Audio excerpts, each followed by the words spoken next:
Passport ലഭിച്ചതിന് ശേഷം cosmetic surgery, plastic surgery എന്നിവ നടത്തി മുഖത്ത് മാറ്റം വരുത്തിയവർക്കാണ് ദുബായിൽ യാത്ര മുടങ്ങാൻ സാധ്യത. വിമാനത്താവളത്തിലെ സേവനങ്ങളെല്ലാം ആർട്ടിഫിഷ്യൽ ഇന്റലിജൻസ് ഉപയോഗിച്ച് പരിഷ്കരിച്ചതിനാൽ പാസ്പോർട്ടിലെ ചിത്രവും യഥാർത്ഥ മുഖവും തമ്മിൽ വ്യത്യാസമുണ്ടെങ്കിൽ ഡാറ്റാ നടപടികൾ പൂർത്തിയാക്കാനാകില്ല.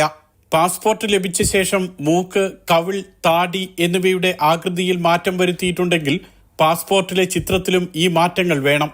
അതുകൊണ്ട് തന്നെ ഏറ്റവും പുതിയ ചിത്രം പതിച്ച് പാസ്പോർട്ട് ഉടൻ പുതുക്കണമെന്ന് താമസ കുടിയേറ്റകാര്യ വകുപ്പ് അറിയിച്ചു. മുഖത്ത് സംഭവിച്ച മാറ്റങ്ങളുമായി പൊരുത്തപ്പെടുന്ന തരത്തിലാണ് ഫോട്ടോ അപ്ഡേറ്റ് ചെയ്യേണ്ടത്. മുൻപ് ഉദ്യോഗസ്ഥർ പരിശോധിച്ചിരുന്നപ്പോൾ ഇത്തരം പ്രശ്നങ്ങൾ താരതമ്യേന കുറവായിരുന്നു. മാത്രമല്ല, യാത്രക്കാർക്ക് കാര്യങ്ങൾ നേരിട്ട് വിശദീകരിക്കാനും അവസരം ലഭിച്ചിരുന്നു. പുതിയ സാഹചര്യത്തിൽ ചില യാത്രക്കാരുടെ യാത്ര മുടങ്ങുന്നത് മനസ്സിലാക്കിയാണ് മന്ത്രാലയത്തിന്റെ മുന്നറിയിപ്പ്. വിമാനത്താവളത്തിൽ എത്തുന്നവരുടെ യാത്രാരേഖകൾ പരിശോധിക്കാനുള്ള ആധുനിക സാങ്കേതിക വിദ്യ നടപ്പാക്കിയതിന് ദുബായിക്ക് രാജ്യാന്തര അംഗീകാരം ലഭിച്ചിരുന്നു. കൃത്രിമ യാത്രാരേഖകളുമായി രാജ്യത്തേക്ക് കടക്കാൻ ശ്രമിച്ച 366 പേരെയാണ് ഇക്കൊല്ലം ആദ്യ 3 മാസങ്ങളിൽ പിടികൂടിയത്. Mathrubhumi news, Dubai.